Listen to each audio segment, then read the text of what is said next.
ഇതാണ് കേട്ടോ എൻ്റെ വീട്. എൻ്റെ വീടെന്ന് വെച്ചാൽ ഞാൻ ജനിച്ച് വളർന്ന എൻ്റെ സ്വന്തം തറവാട് വീടാണ് കേട്ടോ. എൻ്റെ അച്ഛനും അമ്മയൊക്കെ ഇവിടെയാണുള്ളത്. അപ്പോൾ അമ്മയെ കാണാൻ പോയപ്പോൾ അടുത്ത കുറച്ച് വിശേഷങ്ങളാണ് കേട്ടോ. ഇവിടെ വരുമ്പോൾ എന്തെന്നില്ലാത്തൊരു പ്രത്യേക സമാധാനം കേട്ടോ മനസ്സിന്. പിന്നെ പഴയ കാലത്ത് തടി കൊണ്ടുള്ള കൊത്തുപണികളൊക്കെ ചെയ്തിട്ടുള്ള ഒരു തറവാടായിരുന്നു കേട്ടോ ഞങ്ങളുടേത്.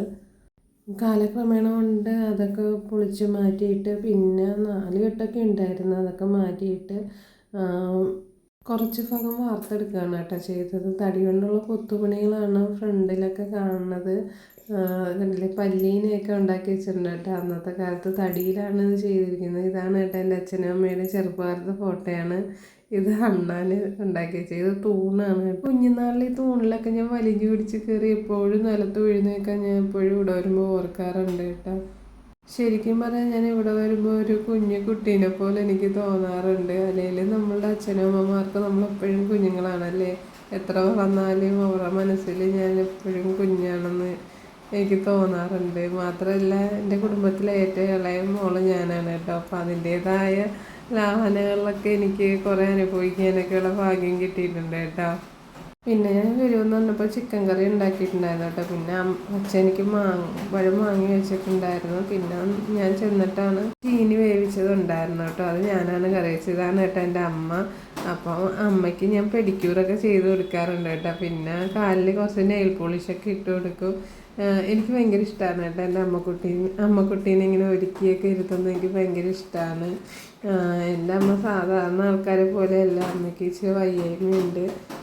ഇച്ചിരി മാനസികമായിട്ടുള്ള പ്രശ്നങ്ങൾ നേരിടുന്ന ഒരാളും കൂടിയാണ് കേട്ടോ എൻ്റെ അമ്മക്കുട്ടി. അതിൻ്റേതായ ഒരു വിഷമം ഞങ്ങൾക്ക് എല്ലാവർക്കും ഉണ്ട്. എന്നാലും മാക്സിമം എന്നെ കൊണ്ട് കഴിയാവുന്നതിൻ്റെ മാക്സിമം രീതിയിൽ ഞാൻ എൻ്റെ അമ്മേനെ സന്തോഷിപ്പിച്ചിരുത്താറുണ്ട് കേട്ടോ.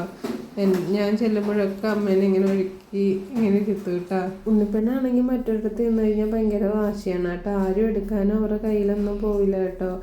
നമ്മൾ വീട്ടിലുള്ള 4 പേരെടുത്തല്ലാതെ മറ്റാരോടും അവള് സഹകരിക്കാനൊന്നും പോവില്ല കേട്ടോ. ഭയങ്കര വാശിയാണ്. അതാണ് എൻ്റെ മടിയിൽ കയറി ഇരിക്കുന്നത്.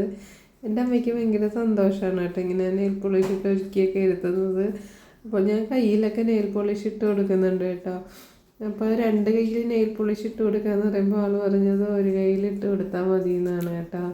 ഞാൻ വീട്ടിലോട്ട് പോകാറുള്ളപ്പം തന്നെ എൻ്റെ അമ്മയ്ക്കുള്ള നെയിൽ പോളിഷ് ആണെങ്കിലും പൊട്ട്, കൺമഷി, സ്ലൈഡ് അങ്ങനെയുള്ള സാധനങ്ങളെല്ലാം ഞാൻ എൻ്റെ അമ്മയ്ക്ക് വാങ്ങിക്കൊണ്ട് കൊടുക്കാറുണ്ട് കേട്ടോ. പിന്നെ മാത്രമല്ല അമ്മയ്ക്ക് മുടിയൊക്കെ ഇപ്പോൾ നല്ലോണം പൊഴിയുന്നുണ്ട് കേട്ടോ. ഗുളിക കഴിക്കുന്നതിൻ്റെ എഫക്റ്റാണെന്ന് തോന്നുന്നു. അപ്പോൾ നെയിൽ പോളിഷൊക്കെ ഇട്ട് കഴിഞ്ഞു കേട്ടോ. വീഡിയോ എടുക്കുന്നുണ്ടപ്പോൾ എന്നോട് അവർ ചോദിക്കുകയാണ്, നീ എന്താണ് ഫോണിൽ ചെയ്യണത്, എന്താണ് നമ്മളെ പോലെ ഫോണിനെ കുറിച്ചൊരു ധാരണയുള്ള ആളൊന്നുമല്ല കേട്ടോ. അപ്പം ഞാനതൊക്കെ പറഞ്ഞു കൊടുത്തിട്ടുണ്ടായിരുന്നു കേട്ടോ. അപ്പോൾ ആൾക്ക് ഭയങ്കര സന്തോഷമൊക്കെയാണ് കേട്ടോ. എല്ലാത്തിനും നമുക്ക് സപ്പോർട്ടായിട്ട് നിൽക്കുകയൊക്കെ ചെയ്യട്ടോ.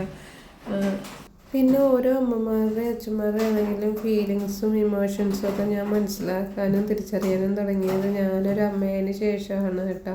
പിന്നെ അമ്മയുടെ താലിമാല പൊട്ടിയിട്ടുണ്ടായിരുന്നു, അത് മാറ്റിയെടുത്തു എന്ന് പറഞ്ഞു. അതെനിക്ക് കാണിച്ചു തരികയാണ് കേട്ടോ.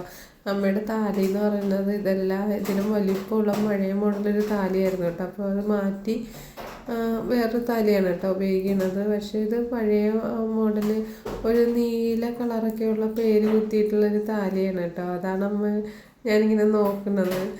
അപ്പം പുറത്തോട്ടൊക്കെ പോകുമ്പോൾ ഞാനാണ് കേട്ടോ എൻ്റെ അമ്മേനെ ഒരുക്കി കൊണ്ടുപോകാറ്. വീട്ടിലുള്ള സമയത്തൊക്കെ മാക്സിമം ഞാൻ എൻ്റെ അമ്മയെ ഒരുക്കാറുണ്ട് കേട്ടോ. അതിൻ്റെ കുറച്ച് ഫോട്ടോസും കൂടി ഞാൻ ഇതിനകത്ത് ചേർക്കുന്നുണ്ട് കേട്ടോ.